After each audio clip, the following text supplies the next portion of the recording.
नमस्कार दोस्तों। कल आपने मेरी अंग्रेजी की अगर क्लास देखी होगी तो हम रिलेटिव प्रोनाउन की बात कर रहे थे, जहाँ पर हमने हु, विच, दैट, होम इनकी बात करी थी। तो कल मैंने आपको एक सवाल दिया था, द गेस्ट्स हु या whom we are talking about have come. तो आप तो आपने से कुछ लोगों ने इसको सॉल्व किया होगा, और मैंने कहा था आप लोग कमेंट में अपना आंसर लिखे, तो आपने कमेंट में अपना आंसर नहीं लिखा। तो खैर, आपने अगर अपने आप में सॉल्व किया है इस वीडियो को देखा तो अच्छी बात है, या बाद में भी आप, क्योंकि अभी मेरा ये दूसरा ही वीडियो है, शायद आप तक ये वीडियो नहीं पहुंचा होगा। जब भी पहुंचे तो आप इन सवालों को प्रैक्टिस कीजिए। फिलहाल मैं आपको इसको समझा देता हूँ कैसे करना है। ये क्वेश्चन करने का बहुत सरल तरीका होता है। अभी आपको शुरुआत में थोड़ा अजीब लगेगा, बाद में आप अभ्यास करोगे तो आपको बहुत तुरंत हो जाएगा। देखो, हमने एक चीज़ सीखी है कि जो हु होता है ना, वो सब्जेक्टिव केस होता है, हमें पता है। अंग्रेजी में कुछ कॉन्सेप्ट पकड़ने पड़ते हैं। आप उन कॉन्सेप्ट को पकड़ो, आपका सारा काम बच जाएगा। कॉन्सेप्ट क्या है? हु जो है सब्जेक्टिव केस है, कर ले की जगह, सब्जेक्ट की जगह पर आता है, सब्जेक्टिव केस में आता है। होम जो है ऑब्जेक्टिव केस में आता है। ये दो चीज़ का ध्यान रखना है। अगर सब्जेक्ट चाहिए होगा तो हु आएगा, ऑब्जेक्ट चाहिए होगा तो होम आएगा। इतना ही हमें ध्यान रखना है। अब हमें ये देखना कैसे है कि सब्जेक्ट ऑब्जेक्ट कैसे, तो हम सेंटेंस को पढ़ते हैं। द गेस्ट्स हु या होम क्या आएगा? We are talking about have come. हम सेंटेंस के अंदर देखते हैं, यहाँ पे दो क्लॉजेस हैं। एक तो द गेस्ट्स क्या, हैव कम, ये आए हैं, मेहमान आए हुए हैं। एक वी आर टॉकिंग अबाउट, जाहिर सी बात है हम गेस्ट के बारे में बात कर रहे हैं। ठीक हो गया, यानी कि मेहमान आए हैं, हम मेहमानों के बारे में बात कर रहे हैं। तो जोड़ेंगे तो क्या बनेगा? वो मेहमान जिनके बारे में हम बात कर रहे हैं वो आए हुए हैं, इस तरह से बन जाएगा। तो इसी चीज़ को हम यहाँ पर समझते हैं। हम देखते हैं द गेस्ट, इसके बारे में हम कह रहे हैं कि हैव कम। यहाँ पर हम बात करते हैं वी आर टॉकिंग अबाउट, मन में क्वेश्चन आता है कौन, मन में क्वेश्चन आता है यहाँ पर कौन। बस ये आपका आंसर है। ये तो आपको ऑटोमेटिकली आंसर बता दे रहा है। वी आर टॉकिंग अबाउट किसके बारे में? जब भी वर्ब होती है तो उसका कोई ऑब्जेक्ट भी तो होगा। हम टॉक कर रहे हैं तो जाहिर सी बात है इसको एक ऑब्जेक्ट चाहिए, प्रीपोजिशन लगा हुआ है अबाउट, तो कोई ऑब्जेक्ट तो ज़रूर होगा।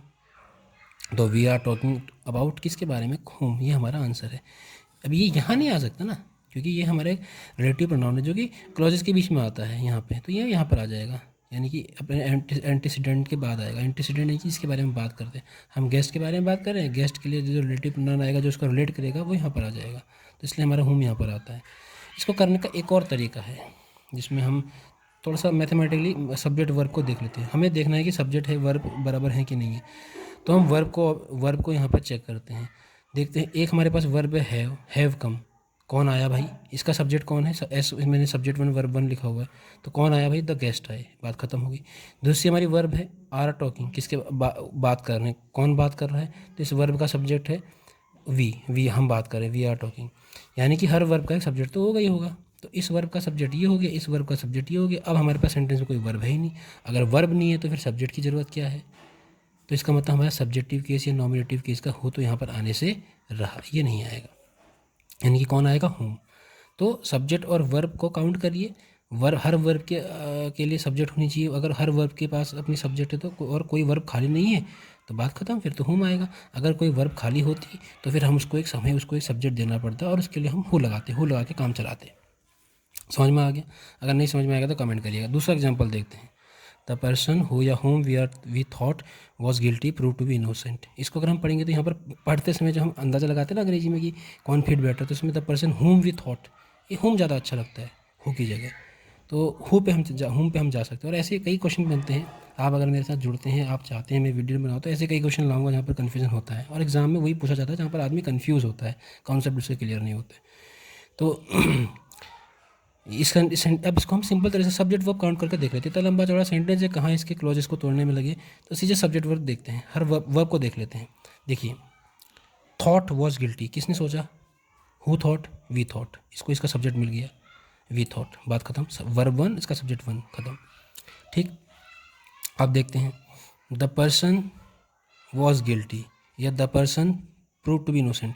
ये वर्ब थ्री, वर्ब टू, आप नंबरिंग कैसे भी कर लीजिए, कोई दिक्कत नहीं। एक वर्ब है वॉज गिल्टी, एक वर्ब है प्रूव्ड। कौन प्रूव्ड, कौन हु वॉज गिल्टी? तो दोनों में से किसी के लिए ये लगा दो। अब मैंने तो S2 मार्क कर रखा था, यानी कि मैं इसको इस पर लगाया था। द पर्सन वॉज गिल्टी, एक तो ये हो गया, यानी कि इस वर्ब को ये सब्जेक्ट मिल गया। द पर्सन वॉज गिल्टी, पूरा हो गया सेंटेंस। वी थॉट, बात खत्म हो गई। अब हमारी वर्ब बच गई। प्रूव टू बी इनोसेंट, मन में क्वेश्चन क्या आया? यहाँ पर मन में क्वेश्चन क्या आया? Who prove to be innocent, कौन इनोसेंट है भाई? हमें आंसर मिल गया हो, यानी कि हमारा आंसर हो गया हो। तो इस हु जो सब्जेक्ट यहाँ पर, अब ये जो हु है जो सब्जेक्ट का काम करेगा, इसके लिए वर्ब कौन हो गई, ये अब V3 की तरह काम करेगा, सॉरी सब्जेक्ट 3 की तरह काम करेगा। बस कितना सरल है, ठीक है ना। अब हम एक चीज़ और पढ़ते हैं। अब हम देखते हैं हु और दैट और विच। हमने देख लिया क्या कहते हैं, हु में और विच में, दैट में से कई जगह पे कहाँ पर क्या लगता है ये कन्फ्यूज़न होता है, और विच में लगता है कहाँ पर लगता है ये कन्फ्यूज़न होता है। हु दैट में तो क्या है कि पर्सन के लिए हु और नॉन लिविंग थिंग के लिए दैट, लेकिन दैट लगाएं कि विच लगाएं। अब इस क्वेश्चन को हम ऐसे समझते हैं, the man who had cheated me was yesterday arrested. ठीक हो गया। इस सेंटेंस में क्या है, the man who had cheated me was yesterday arrested. इस सेंटेंस में हु लगाया है। तो हु जो होता है इसका पहला काम होता है ये डिफाइन करता है। इसको हम बोलते हैं डिफाइनिंग नॉन डिफाइनिंग क्लॉज, या इसको हम रिस्ट्रिक्टिव या नॉन रिस्ट्रिक्टिव यूज़ भी कहते हैं हु और विच का। इसको समझने से पहले हम एक सरल एग्जांपल ये समझते हैं। My brother who is a doctor has gone to Uttarakhand.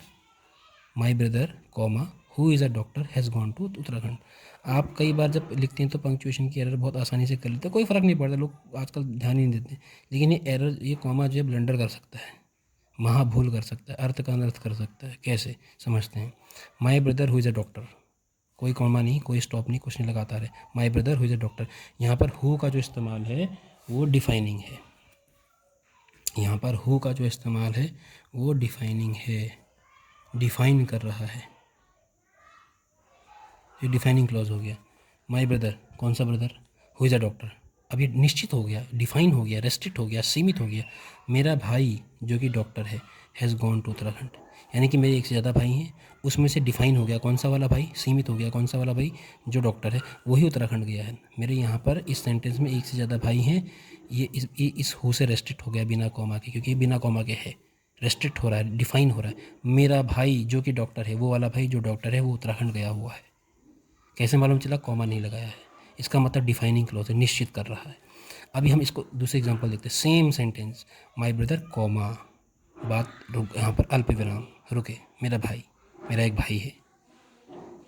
Who is a doctor, extra information, ये क्या है, ये डिफाइनिंग नहीं है, नॉन डिफाइनिंग, यानी कि एक्स्ट्रा इन्फॉर्मेशन मैं मेरी मर्जी में दे रहा हूँ आपको, चाहो तो नहीं देता, नहीं लिखता, इतना नहीं लिखता, सिंपली बोलता my brother has gone to America Uttarakhand, मेरा भाई है वो उत्तराखंड गया हुआ है, एक ही भाई है मेरा, यहाँ मेरे एक से ज़्यादा भाई हैं।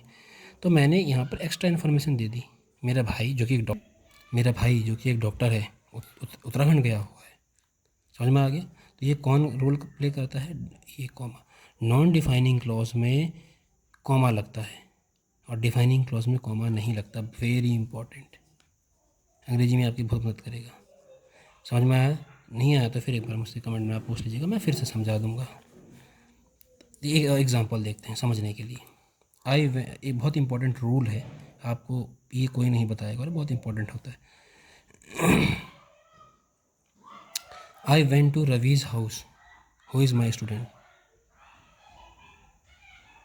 जब कभी सेंटेंस के अंदर ये रिलेटिव प्रोनाउन का यूज़ होता है, तो रिलेटिव प्रोनाउन का जो एंटीसीडेंट होता है, एंटीसीडेंट मतलब जो उससे पहले आता है, रिलेटिव प्रोनाउन जिसके लिए इस्तेमाल होता है वो उसका एंटीसीडेंट कहलाता है।